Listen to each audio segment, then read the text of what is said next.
우리는 어떤 일들을 이루어가고 또 무언가를 성취하는 과정 가운데 어떤 사람들의 도움이나 또 혹은 무엇이 채워짐에 대한 기대치들을 가지고 그 어떤 일들을 진행해 나아가곤 합니다.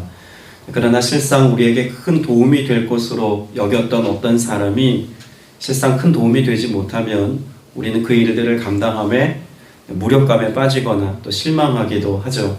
또 무언가 이것만 있으면 내가 하려고 하는 일이 정말 잘 될 거야 라고 여기고 그걸 준비했는데 그것이 무용지물 되거나 가치 없는 것으로 여겨지면 우리는 큰 상실감에 빠지곤 합니다. 때문에 우리의 삶에 무언가 결핍이라고 하는 것을 느낄 때 내가 내 노력과 수고로움으로 그것을 채우고 또 만족시킨다라고 하는 것은 항상 유한한 것일 수밖에 없다는 것이죠. 비단 어떤 일들을 이룰 뿐만 그런 것이 아닙니다. 역사라고 하는 것 자체가 거대한 시점을 가지고 보면 그렇다는 것입니다. 예수님 시대를 살아갔던 당시 많은 사람들에게는 늘 대망하고 소망하고 기대했던 것이 있습니다. 구약에서 예언한 메시아 그분만 오시면 그러면 이 땅의 역사는 바뀔 거야. 저 헤롯이라고 하는 포악한 정치인의 역사도 끝이 날 것이고 또 로마의 압제도 이제는 더 이상 우리를 힘들게 하지 못할 거야 라고 하는 기대치가 1세기 팔레스타인 지역 예수님이 사역하고 계셨던 당시에 많은 유대인들의 마음에 자리하고 있었던 기대치라는 것입니다. 실상 메시아이신 예수님이 오셨습니다. 그러나 그들의 삶에 그런 놀랍도록 또 드라마틱하게 변화되어지는 그 어떤 변화는 아직 일어나지 않은 상태였습니다. 간간히 예수님의 사역에 대한 소문이 들려옵니다. 병든 자들이 고침을 받고 귀신이 쫓겨나가고 이전과 다른 메시지가 선포된다는 이야기를 듣고는 있지만 실상 그들의 삶에 드라마틱한 변화가 체감되지는 않은 그런 삶의 때였다는 것이죠. 때문에 예수님께서는 예수님의 사역을 통해서 끊임없이 말씀하셔야만 했습니다. 구약이 예언하고 또 그들이 기다리고 바라던 메시아이신 예수 그리스도 바로 그 주님이 그 메시아이심을 말씀해 주셔야만 했다는 이야기죠. 이미 누가복음 4장이 시작되면서 예수님의 공생의 서두에 예수님은 회당에서 두루마리 성경을 펼쳐서 읽으셨죠. 이사야 말씀을 읽으셨습니다.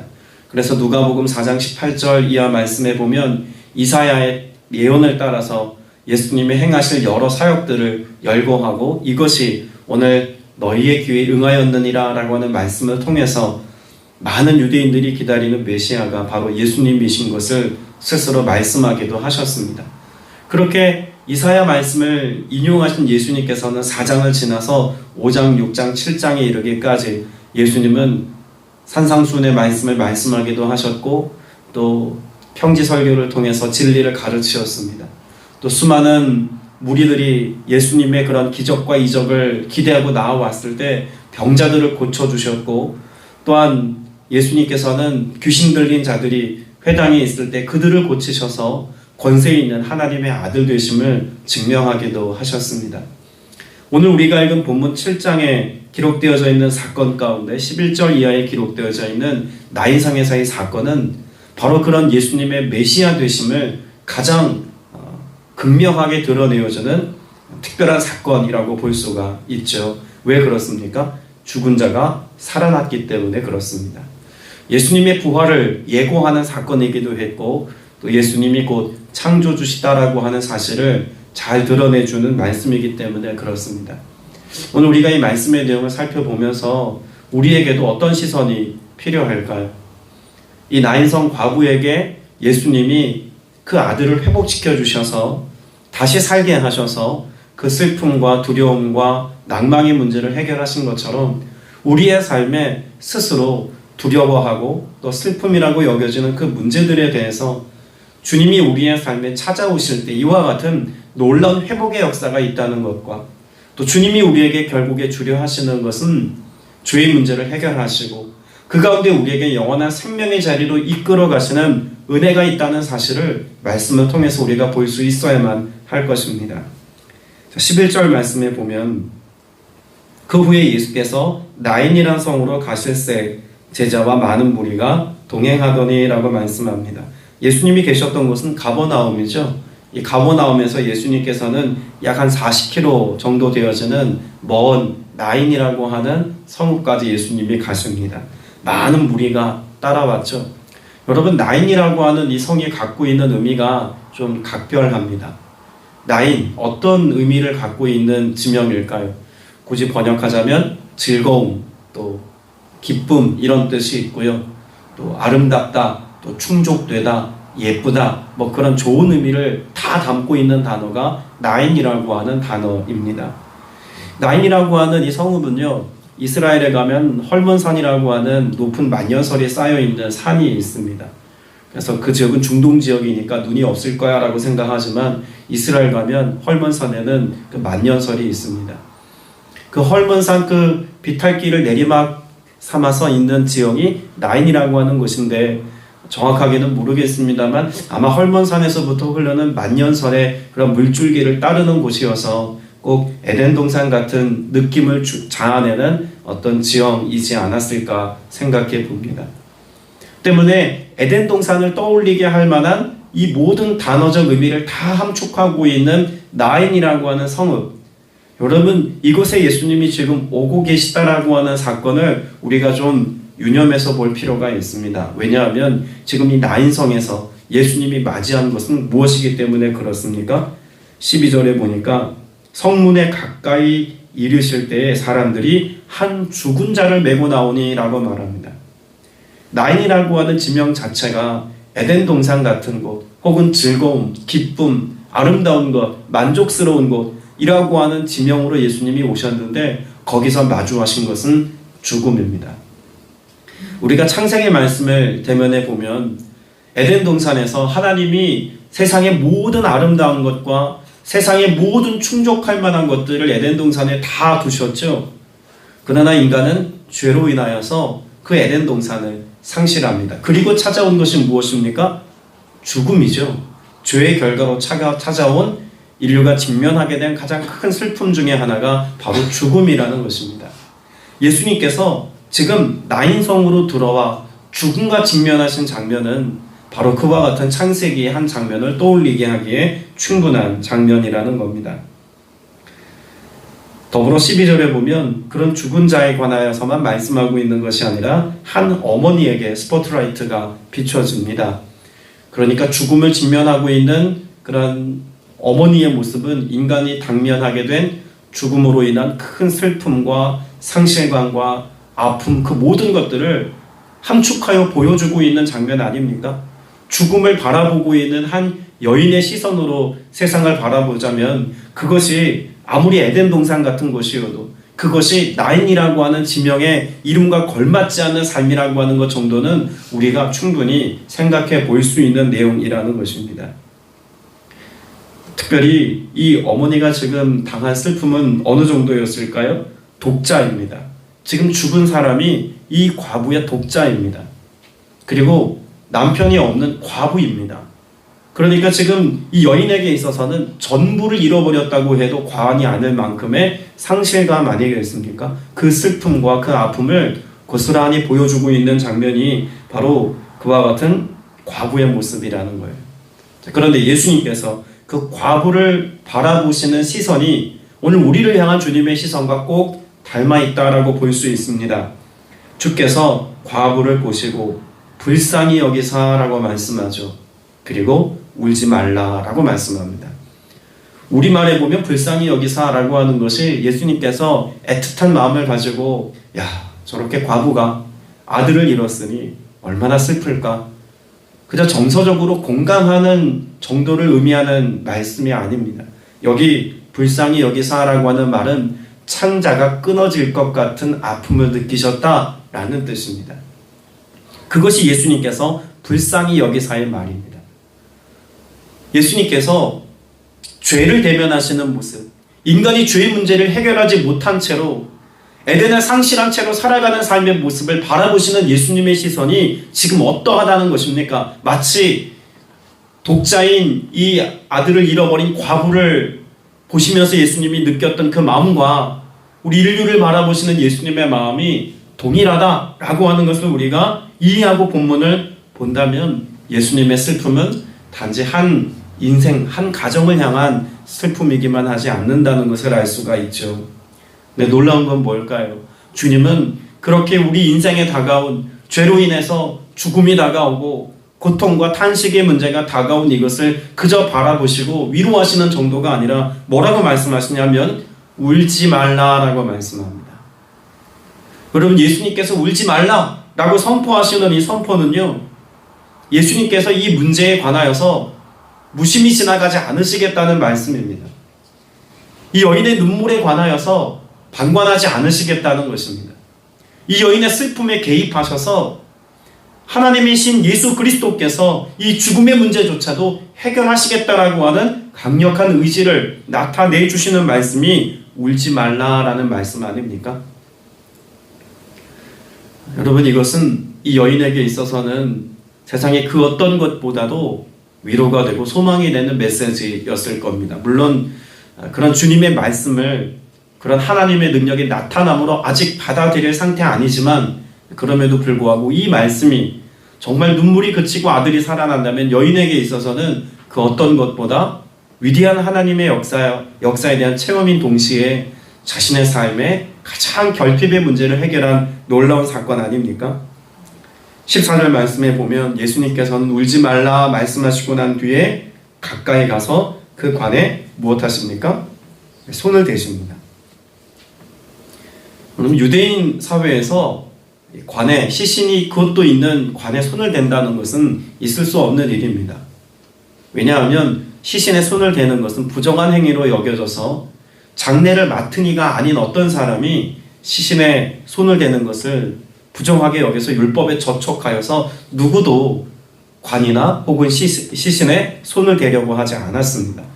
그런데 예수님께서 지금 관에 손을 대신 것, 그런 율법과 전통을 무시하셔서 지금 관에 손을 대신 걸까요? 우리는 그림 하나를 잘 알고 있습니다.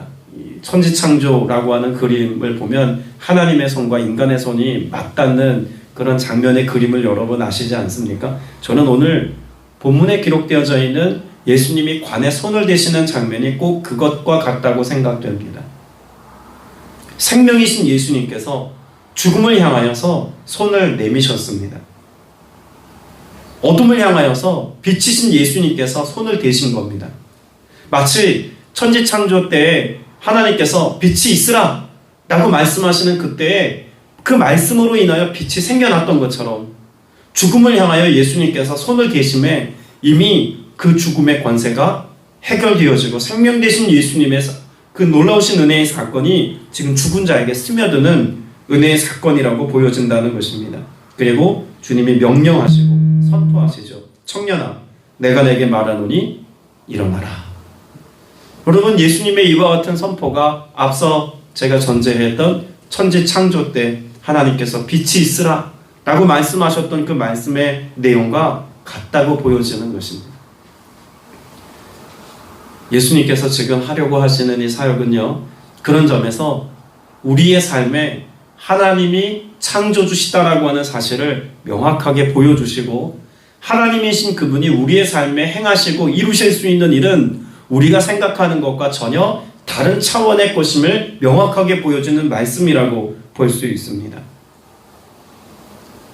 이미 죽어서 생명이 끊어진 청년을 향해서 내가 내게 말하노니 일어나라 라고 말씀하실 수 있는 분은 하나님밖에 없지 않습니까? 예수님이 바로 그 명령을 행하셨다는 것은 예수님이 곧 메시아시고 예수님이 곧 하나님이시라는 것을 잘 보여주는 말씀입니다. 그리고 그러한 주님의 말씀이 선포되어지자마자 15절에 어떤 사건이 일어나죠? 죽었던 자가 일어나 앉고 말도 하거늘 예수께서 그를 어머니에게 주시니 라고 말씀합니다. 여러분, 이것은 회복입니다. 나인성이라고 하는 성읍 자체가 즐거움인데 전혀 즐겁지 않은 극도의 슬픔과 탄식과 절망을 가지고 살아가는 그런 인생을 예수님께서 나인성에서 마주하셨습니다. 그런데 그렇게 슬픔과 탄식으로 죽음이라고 하는 삶의 가장 극도의 슬픔과 아픔을 가지고 나아가는 이 무리에게 예수님께서는 즐거움을 회복시켜 주셨습니다. 나인을 나인 되게 하셨습니다. 예수님께서는 이 땅에 무엇을 위해 오셨습니까? 잃어버린 에덴의 회복입니다. 인간의 삶 가운데 하나님과 영원히 함께하는 그곳에 대한 회복의 역사를 일으키시기 위해서 예수님은 오신 것 아닙니까? 죄로 인하여 죽을 수밖에 없는 인생들에게 찾아오신 예수님께서는 죽음의 문제를 해결하시는 것뿐만 아니라 그래서 죽음의 문제를 뛰어넘는 삶을 살게 된 믿음의 백성들과 영원히 함께 살아갈 길을 열어놓으신 생명의 주님이시오 곧 창조주 하나님이시다라고 하는 사실을 우리에게 분명히 말씀해 주고 있는 것입니다. 그리고 그와 같은 주님의 사건을 지켜보았던 사람들이 예수님에 대하여서 뭐라고 고백합니까? 자, 16절 말씀은 다시 같이 읽어보겠습니다. 시작. 모든 사람이 두려워하며 하나님께 영광을 돌려 이르되 큰 선지자가 우리 가운데 일어나셨다 하고 또 하나님께서 자기 백성을 돌보셨다 하더라. 하나님께서 자기 백성을 돌보셨다라고 하는 이 표현은 언제 가장 많이 인용되었던 말씀일까요? 이스라엘 백성들이 출애굽을 하지 않습니까? 출애굽을 하고 홍해를 건너서 광야를 지나는 동안 그들의 삶을 하나님이 어떻게 하셨을까요? 하나님께서 자기 백성을 돌보십니다. 어떻게 돌보십니까? 그들이 목말라 물이 없을 때 반석에서 샘물 나게 하심으로 그들을 돌보셨습니다. 만나와 메추라기로 그들을 먹이심이 곧 하나님의 돌보심의 역사였습니다. 무엇보다 그들이 광야를 지나는 동안 그들의 인생길을 불기둥과 구름기둥으로 보호하시고 인도해 주심을 통해서 하나님께서 자기 백성을 돌보셨습니다. 수많은 부족 국가들이 그들을 침략해 왔을 때 하나님께서 그들의 삶이 방패가 되어주시고 산성이 되어주셔서 광야를 지나는 동안 승리의 역사를 써내려가도록 하나님께서 그들을 돌보셨습니다. 여러분, 출애굽기에 기록되어져 있는 이 사건에 하나님의 돌보심을 예수님에 대하여 지금 고백하고 있는 이것은 지금 예수님을 통해서 무엇이 일어나고 있다는 것을 말씀해 주기 위한 구절이라고 볼 수 있을까요? 출애굽의 역사와 같은 구원의 역사가 예수 그리스도를 통해서 일어났다라고 하는 사실을 보여주고 있는 것입니다. 예수님이 하려고 하시는 일이 결국 무엇입니까? 우리에게 영원한 생명을 주시는 것 아닙니까? 죄의 문제를 해결받고 이 땅 가운데 죽을 수밖에 없는 인생들에게 믿음으로 말미암아 예수의 생명 가지고 이 땅에서의 삶을 살다가 주님 다시 오시는 그날 영혼의 삶에 참여하여서 천국 백성 되게 하시는 것이 하나님께서 우리에게 일으키시려고 하는 예수 그리스도를 통한 회복의 역사라는 것입니다. 또한 우리의 삶에 이와 같은 하나님의 은혜가 필요한 이유는 하나님의 돌봄 없이는 단 한순간도 살아갈 수 없는 우리의 삶을 하나님이 지키시고 돌보시고 보호하시겠다라고 하는 하나님의 사랑의 마음이 담겨있기도 한 것입니다. 예수님은 이 땅 가운데 보혜사로 오셨습니다. 우리를 돌보시고 우리를 죄와 저주와 사망과 슬픔과 탄식으로부터 건져내주시는 보혜사로 오셨죠. 그 주님이 우리를 떠나신 것이 아닙니다. 그 주님이 떠나시면서 무엇을 약속하셨습니까? 다른 보혜사, 요한복음에서 말씀하고 있는 다른 보혜사, 영원토록 우리와 함께 계시는 다른 보혜사를 통해서 우리에게도 결국 어떤 일을 이루시겠다고 말씀하고 계신 것입니까? 하나님께서 자기 백성을 돌보셨다 라고 말씀하시는 이 사건이 오늘 저와 여러분의 삶에도 이어진 바 되어서 우리도 하나님의 돌봄 속에 살아갈 수 있도록 하나님의 자비와 은혜가 있다는 사실을 말씀해 주기 위함 아니겠습니까? 오늘 무엇으로 오늘을 살아가시겠습니까? 어떻게 오늘을 살아가시겠습니까? 우리의 삶의 모습은 이 땅에서 당연히 겪게 되어지는 슬픔과 마주합니다. 죽음의 문제와도 마주하고 살아갑니다. 우리의 힘으로 감당할 수 없는 수많은 인생의 문제와 마주하여서 아무것도 할 수 없는 그저 마치 장례 행렬에 참여하여서 눈물 흘리는 것 외에는 도무지 할 수 있는 것이 아무것도 없는 무력한 인생이라고 말할 수밖에 없을 겁니다. 스스로를 나인성에 살고 있는 사람이라고 여기는 그런 우리의 삶에 정작 우리가 겪고 있는 것은 우리 힘으로 감당할 수 없는 큰 슬픔이라고 해도 과언 아니지 않습니까? 그런 우리의 삶이 회복되려면 결국 오늘 본문의 말씀을 통해서 우리가 어떤 가치를 붙잡아야 하겠습니까? 나는 예수님이 필요한 인생입니다. 예수님이 아니고서는 오늘 내 삶의 문제를 해결할 길이 없습니다. 방법을 찾을 수가 없습니다. 그러니 내 즐거움과 내 기쁨을 회복하실 수 있는 유일하신 분 예수 그리스도, 오늘 주님이 오늘 나와 함께 계셔서 이 놀라운 회복의 역사를 오늘 또 누리며 살게 하여 주옵소서. 이것이 우리의 기도가 되어야 할 것입니다. 그러나 실상 우리의 삶은 하나님이 하시는 하나님의 일을 경험했던 이런 나인성 과부의 모습과 같지 아니하고 도리어 이후에 등장하는 세례 요한의 모습을 닮았다라고 말해야 옳을 겁니다. 여러분, 지금 나인성 과부는 예수님이 하실 어떤 일을 기대했나요? 아무런 기대가 없었습니다. 그저 장례식을 치르고 있을 뿐이죠. 그런데 갑자기 찾아오신 그 예수 그리스도를 통해서 이 여인의 삶은 놀라운 하나님의 기적과 축복과 은혜를 누린 것입니다. 그런데 예수님을 정말 기다렸던 사람, 아니 예수님이 가신 길을 예비했던 사람, 아니 이분이 바로 메시아라고 선포했던 사람이 누구냐면 세례 요한입니다. 자, 그런데 그 세례 요한이 18절 이하, 우리가 읽지 않았습니다만 우리가 읽은 17절 이후에 보면 18절에 세례 요한이 그 제자들에게 예수님에 대해서 좀 알아보라고 제자들을 보내는 장면의 말씀이 있습니다. 19절에 요한의 말을 인용하면서 제자들이 이렇게 고백하죠. 오실 그이가 당신이오니까 라고 말합니다. 오실 그이가 당신이오니까. 무슨 말입니까? 당신이 바로 그 메시아입니까? 라고 지금 질문하는 것 아닙니까? 예수님의 사역이 누가복음 4장에서부터 하나님의 말씀이 선포되어지고 각색 병든 자들이 고침받고 회당에서 귀신에 쫓겨나가고 심지어 지금 죽은 자가 살아나는 놀라운 권능과 기적의 역사를 보았습니다. 그러면 이사야의 예언된 말씀이 성취되었고 수많은 예언자들이 지금 지목하였던 예수 그리스도께서 메시아임이 스스로 증명되었음에도 불구하고 세례 요한은 왜 제자들을 불러서 당신이 메시아입니까? 라고 질문해야만 했겠습니까? 세례 요한은 자신이 생각했던 메시아 상이 있었습니다.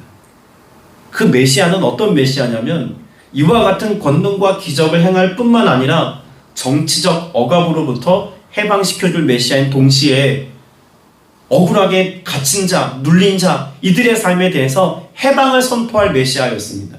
자, 그러면 세례 요한은 지금 어디 있습니까? 세례 요한은 감옥에 있습니다. 그것도 하나님의 진리와 공의와 질서를 선포하다가 감옥에 갇혀 있습니다. 만일 메시아가 예수 그리스도시라면 세례 요한은 지금 감옥에 있으면 안 되는 거예요. 나는 내가 기도했던 그 메시아가 오신다면 이 나라는, 하나님의 나라는 이 땅 가운데 실현되어서 왕이신 그 예수 그리스도를 통해서, 그 메시아를 통해서 로마의 압제로부터 벗어날 뿐만 아니라 저 포악하고 파렴치하고 비윤리적인 삶을 살고 있는 헤롯이라고 하는 인물이 제거되어지고 자신과 같이 의로운 하나님의 백성들이 이 감옥이라고 하는 억눌린 자리에서 해방되어지는 것을 눈으로 목격해야 메시아임을 볼 수 있다고 여긴 겁니다. 그런데 지금 여전히 자신은 감옥에 있고 헤롯은 여전히 포악함과 잔인함과 파렴치함으로 그 자리에 머물러 있습니다. 그러니 세례 요한은 하나님의 말씀이 성취되어지는 예수님의 사역을 보고도 메시아임에 대해서 의심했다는 이야기입니다. 여러분, 우리의 모습이 나인성 과부의 모습에 준하는 삶이 아니라 어쩌면 세례 요한과 같은 삶일지도 모르겠습니다. 세례 요한은 자신이 생각한 메시아가 바로 그 메시아인가를 늘 의심하며 살지 않습니까? 우리도 예수님에 대한, 신앙에 대한 어떤 판단 기준을 가지고 살아가냐면 내가 하나님 앞에 기도한 것, 내가 신앙인이라면 이렇게 살게 될 거야 라고 기대했던 어떤 기대치, 내가 예수 믿고 교회 생활하면 이와 같은 은혜를 누리게 될 거야 라고 여겼던 자신만의 신앙의 그림, 이것이 우리의 삶이 이루어지지 않으면 마치 하나님이 계시지 않는 것처럼, 마치 신앙은 무용한 것처럼, 우리의 경건 생활은 가치 없는 것처럼 치부되어 여겨지기도 한다는 이야기입니다. 우리의 삶에 주님이 이루시려고 하는 일은 나인성 과부의 삶이 일어났던 일처럼 전혀 기대하지 않았던 순간에 하나님의 사역이, 하나님이 하시려고 하는 바로 그 일이 일어나도록 하는 것이 우리의 삶의 모습이어야 합니다. 세례 요한과 같이 물론 그가 경건하고 주의 길을 예비했으며 예수 그리스도의 메시아됨을 선포했던 사람이지만 여전히 자기 생각에 갇힌 한계 안에 있을 때 예수님에 대하여 의심하였던 이와 같은 모습처럼 우리도 신앙을 하나님의 말씀과 성령의 인도하심을 따라 우리가 하나님의 뜻을 분별하지 못하면 자기 생각에 갇힌 신앙생활을 하기에 충분한 조건을 우리도 다 가지고 있다는 이야기입니다. 때문에 우리는 어디로 돌아가야 합니까? 하나님의 말씀으로 돌아가야 합니다. 내 생각에 옳은 그런 일들이 일어나는 그런 교회, 그런 성도의 삶이 아니라 하나님의 말씀이 성취되어지는 성도요, 하나님의 뜻을 이루어가는 교회 공동체가 되어지도록 오늘 우리의 삶을 철저히 말씀의 표준에 맞춰가야 합니다. 더불어 성령의 인도하심을 받아야 합니다. 우리가 기대하는 그 그림은 내 생각에서부터 기인하면 세례 요한과 같은 실수를 범할 수 있습니다. 그러나 우리가 이스라엘 백성들이 광야에서 하나님께서 자기 백성을 돌보셨다라고 선포했던 것처럼 성령께서 오늘 우리의 삶에 다른 보혜사로 임재해 계셔서 우리의 삶을 돌보시고 우리에게 행하시고 말씀하시고 역사하시는 것을 경험한다면 우리의 삶은 의심이 아닌 믿음으로의 삶에 살아가는 은혜가 넘쳐나게 될 줄로 믿습니다. 저는 오늘 이곳에서 예배하는 저와 여러분 모두가 나인성 과부에게 있었던 은혜와 같이 내가 알지 못하는 그때 그 은혜와 사랑으로 역사하시는 하나님의 권능과 기적의 역사를 경험하는 은혜 있게 되시길 축복합니다. 그리고 하나님이 나를 돌보셨다라고 하는 이 고백과 믿음의 선포가 여러분의 입술의 고백과 선포가 되어서 이제는 내가 사는 것 아니라 내 안에 그리스도께서 사신같이 성령 인도하심을 따라 살아가는 믿음의 신실한 성도들 되시길 축복합니다. 의심이 아닌 믿음의 선포가 오늘 여러분의 영혼과 여러분의 삶을 복되게 하고 온전케 하실 줄로 믿습니다. 함께 기도드리겠습니다. 은혜가 풍성하신 아버지 하나님, 기쁨과 즐거움이 가득해야 할 나인성에 죽음으로 인한 큰 슬픔과 탄식을 가지고 예수님을 만났던 한 여인의 모습을 보았습니다. 어쩌면 우리의 삶이 이와 같은지도 모르겠습니다. 주님, 갑자기 찾아오셨던 것처럼 오늘도 우리의 삶에 만나주시고 또 역사하여 주시어서 죽음으로 인한 두려움과 같은 공포와 혹은 결핍과 아픔과 상실과 눈물이 예수 그리스도 안에서 해결되어지는 은혜 누리게 하여 주시옵소서. 내가 순간 맛본 권능과 기적뿐만 아니라 하나님의 돌봄과 같은 광야를 지나는 인생길에 불기둥과 구름기둥으로 인도하셨던 것과 같은 성령의 인도하심과 함께하심의 역사를 우리가 누리게 되어지기를 간절히 소망하오니 성령님 친히 임재해 계셔서 오늘 각 사람에게 역사하여 주셔서 하나님 나라의 놀라운 권능과 기적을 맛보며 주님을 의지하며 믿음으로의 삶을 살아가는 우리가 되게 하여 주시옵소서. 때로 내 생각과 내 경험에 하나님을 의심하며 말씀에 대한 무가치함을 가지고 살아가고 있지는 아니합니까? 주님, 우리의 신앙과 믿음이 더욱더 견고하여져서 믿음으로 살게 하여 주시옵시되 의심하지 아니하고 믿음의 고백이 선포되어지는 그 모든 하나님을 향한 고백마다 아름다운 열매들이 풍성히 맺히는 권능과 기적 보게 하여 주시옵소서. 오늘도 이 놀라운 하나님 나라 역사를 나타내 주실 것을 믿사옵고 살아계신 우리 구주 예수 그리스도 이름으로 간절히 기도드렸사옵나이다. 아멘.